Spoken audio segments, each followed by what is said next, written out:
Welcome to Corner Sessions. I'm your moderator, Grady Schumann. Corner Sessions is where we will be interviewing many characters from the Bible, like Adam, Moses, Abraham, all of the prophets, all the New Testament guys like Matthew, Mark, Luke, John, and Paul, as well as many, many more.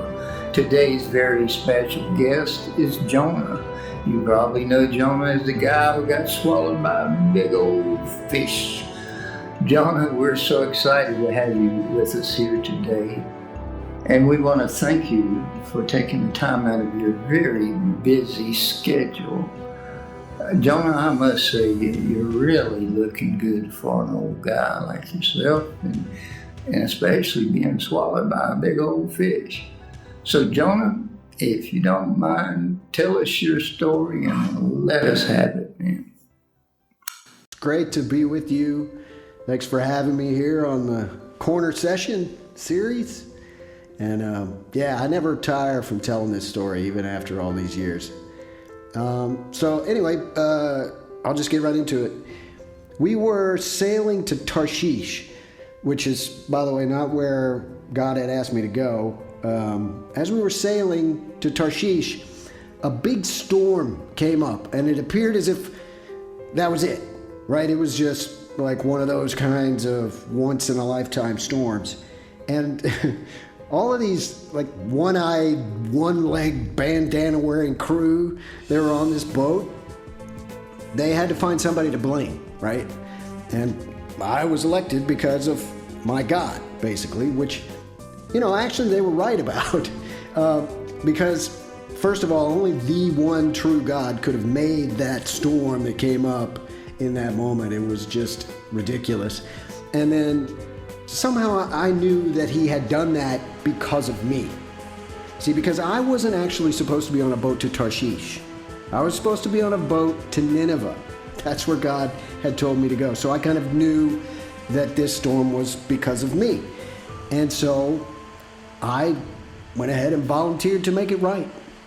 I told him, throw me overboard, and it'll save all of your lives. But it's funny, they did that, but later I heard that after they threw me overboard and God calmed the sea, not only did they all live, of course, but they all repented and believed in him too. God has always got a plan, Grady. Anyway, back to the story. So as I'm sinking down in the sea, out of nowhere comes this big mouth, giant, ugly fish. Some people say it was a whale. I never said that, but if that's what you want to say, that's fine. But man, I was scared, right? Because he opens up his mouth and he heads straight for me. And before I know it, that's it. I'm inside this big fish's belly.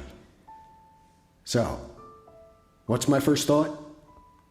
Other than it's really dark in here, is that, wow, it really smells bad in here. Like, you can imagine inside anybody's stomach, it would be smelling bad. But this was specifically rotting fish, which literally made me throw up.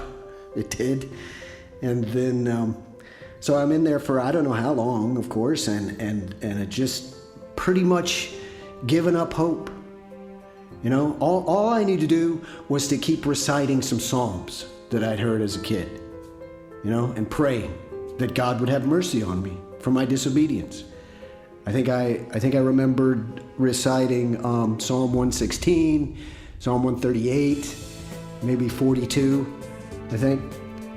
But anyway, I do that for a while, and then finally the fish begins coughing or burping or whatever fish do, I guess. Burp, I don't know. But anyway, he's making a lot of indigestion type sounds, and he starts swimming around and around and around and around, and I'm just like, oh, what is he doing? And then all of a sudden he heads straight up to the surface and ends up vomiting me out onto the shore. I guess turnabout is fair play. Huh? But anyway, I'm just lying there, gasping for breath. And I know two things.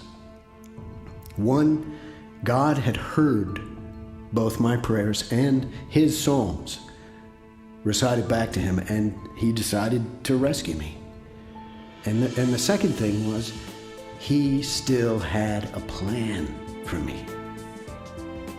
See, he was always there for me, even when I did everything wrong, just like he will for anyone.